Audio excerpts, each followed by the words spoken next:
இப்போ நம்ம என்ன செய்ய போகிறோன்னா கத்திரிக்காய் காரக்குழம்பு செய்ய போகிறோம். எண்ணெயை ஊற்றி கத்திரிக்காய் நல்லா பொரித்து எடுக்க போகிறோம். அதுக்கப்புறமா நான் உங்களுக்கு எப்படி செய்கிறது காமிக்கிறேன். பாருங்க, நல்லா ஃப்ரை ஆகிடுச்சு. இது எடுத்துடலாம். எடுத்துட்டு வேற ஒரு தட்டுக்கு மாற்றிடலாம்.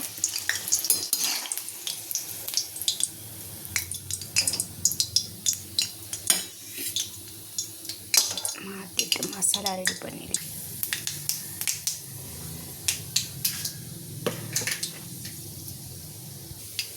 கொஞ்சம் வெங்காயம் போட்டுக்கலாம்.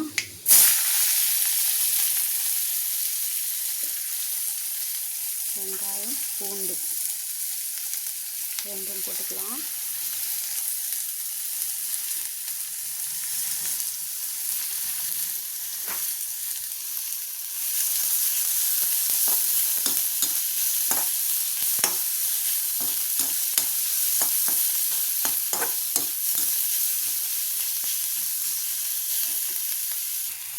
ஒரு டீஸ்பூன் உப்பு போட்டு நல்லா கலந்துடணும்.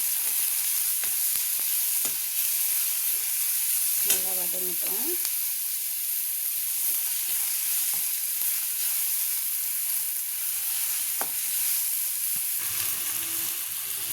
வெங்காயம் வதங்கிச்சு. இப்போ தக்காளி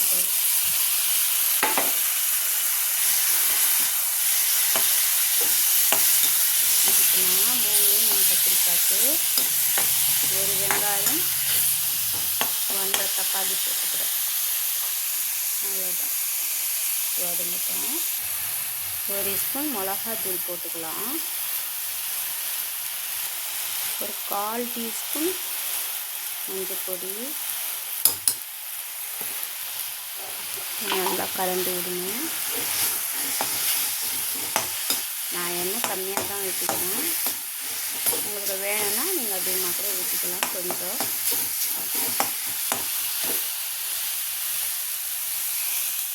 இப்போ கொஞ்சம் தண்ணி விடலாம். தண்ணி விட்டு நல்லா கொதிக்கணும்.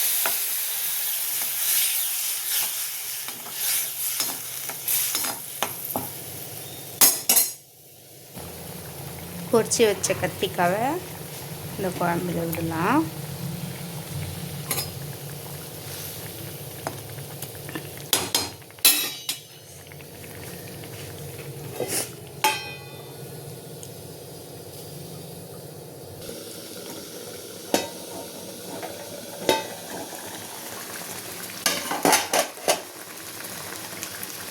எண்ணெயெல்லாம் நல்லா மேலே பிரிஞ்சு வந்துச்சு.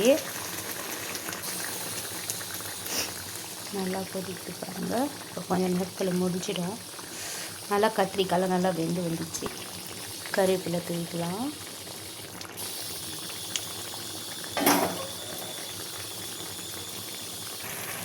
அவ்வளோதாங்க.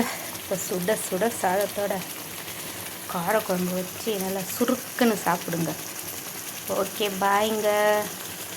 ஓகேங்க, லைக் பண்ணுங்கள்.